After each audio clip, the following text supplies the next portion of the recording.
Right now, some people are calling Ellen DeGeneres the worst celebrity in Hollywood. There's even rumors that her show may be shut down. But others will argue that there are celebrities worse than her and that she doesn't deserve all the hate that she's receiving. So let's take a look at who the internet feels is worse than Ellen with this part 2 list. Welcome back to Top 10 Me on the Screen. I am your host for this one. I'm Joss Bedard. If this is your first time here, stick around until the end because we do comment shoutouts. You can also keep up with us outside of YouTube. Our social media links are down below. But for now, let's get into this video. Kicking off our countdown, number 10 is Stephen Collins. If you ever watched the hit television series Seventh Heaven, he was the dad in the family who was also a minister. He took on the role for all 11 seasons, and people grew a connection to his character and the rest of the family. But everyone saw him in a new light in 2014 when allegations surfaced saying that he had sexually abused girls. The worst part about the whole thing was that he openly admitted to it. He went into detail about incidents that happened to his different victims between 1973 and 1994. An audio recording was first reported to TMZ where you can hear him in a therapy session with his wife admitting to these disturbing actions. He was never arrested or charged, he just moved to Iowa and has been staying under the radar ever since. How you get away with that, I will never understand, and I watched that show as a kid with my sister all the time.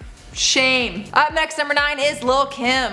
Did you guys know Lil' Kim went to prison? Yeah, but we're all able to put that in the past and allow her to continue in Hollywood for some reason. Back in 2005, she was sentenced to a year and a day in prison and fined $50,000. What did she do? She was caught lying to a federal grand jury. She lied to protect her friends who were apparently involved in a 2001 shootout that happened outside a Manhattan radio station. She was testifying on behalf of her friend and manager, Damian Butler. She claimed she did not see him on the day in question, but video evidence showed him opening the door for her and them clearly being in eye contact with each other. She ended up admitting to her lies in her own trial and she was sent behind bars. Some fans have stuck by her and said that she is a true friend for not being a snitch, but there is no denying that she committed a crime in this process. Very serious crime. You cannot lie to a jury.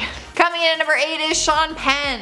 Ellen DeGeneres is facing allegations right now that claim she hasn't treated people kindly on her talk show set. But what happens when you punch someone in the face on set? Sean Penn has been known for his hot temper, which has landed him in a lot of trouble on different occasions. One of them ended with him being sentenced to 60 days in jail, followed by at least 6 months of psychotherapy for his violent behavior. A movie extra named Jeffrey Klein was on break while filming Colors at Venice Beach and started snapping pics of Sean, who noticed. The story goes that Sean was angry and spit on him, and then when he spit back, Sean punched him in the face several times with a closed fist and had to be pulled off him by members of the crew and cast. Unless Ellen's punching someone in the face, I don't think you can compare them. Sliding into number 7 is Doja Cat. 2020 has not been a good time for Doja because she has come under some serious fire for saying offensive things online. And of course, people started a trending hashtag Doja Cat is over party. Because that's what we do in 2020, we start hashtags like this to cancel people. Allegations surfaced that claimed she had taken part in racist video chats and she wrote a song in 2015 called Didn't Do Nuffin, which is a racist slur mocking victims of police brutality. She issued an apology for the song but denied taking part in any kind of racism chatting online. She said, "I've used public chat rooms to socialize since I was a child. I shouldn't have been on some of these chat room sites, but I personally have never been involved in any racist conversations. I'm sorry to everyone I offended."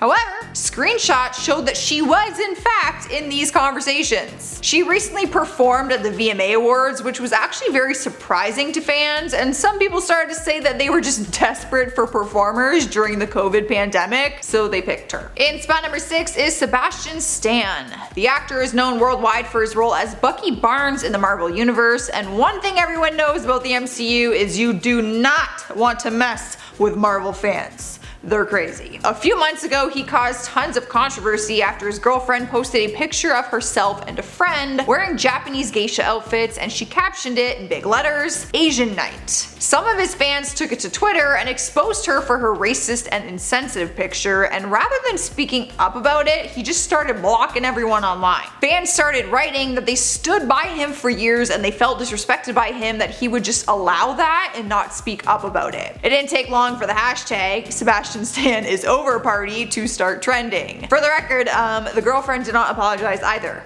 so that's nice. Halfway through our list, number 5 is Michele. The Glee actress was called out by her former castmates who claimed that she made their experience on set a living hell. Samantha Ware tweeted out at Leah saying, "Remember when you made my first television gig a living hell? Cause I'll never forget. I believe you told everyone that if you had the opportunity, you would in my wig." In response to that, another cast member, Keith Powell, wrote, "I co-sign on this. Michele is a terrible human and has said terrible things to many different types of people, including racist aggressions to and about people." Leah didn't admit to any of these claims, but apologized for jokes that she made on set, and she never meant to hurt anyone, apparently. I mean, I don't know how you say racist things and you're like, oh, I didn't mean to hurt someone. Yeah. Like you didn't think that would hurt someone? Makes no sense. Sniping the number 4 spot is Shane Dawson. He is one of the biggest YouTubers in the world and has been around since the beginning. But his early content resurfaced recently and it ended up with his 3 YouTube channels being completely demonetized, so he cannot make any money off new or old content. He used to do comedy sketches in some of his old videos, and in them he used the N-word and also made inappropriate comments about Willow Smith, who was only 11 years old at the time. He did issue an apology through a YouTube video, but he's been quiet ever since then, and that was a few months ago. He's actually been very silent on every platform, not just YouTube. Fans are wondering if he will make a comeback, and if he does, how will that go? In our 3rd spot is Amber Heard. If you have been on the internet in the last few months, then your screens have probably been filled with articles about her $100 million lawsuit against ex-husband Johnny Depp. Some disturbing claims have come from both sides of the case, but she's taking most of the heat after audio recordings surface and prove that she has lied about some serious claims. She showed up to the police station with a bruised face, claiming that Johnny had beat her. But her hairdresser even testified that she saw her the following day and she had no bruises on her face. And we all know they don't go away that quickly. Leaked audio recordings also caught Amber saying to Johnny that she is going to take him for all his money and that no one would believe his side of the story. She even admitted in the recording that she hit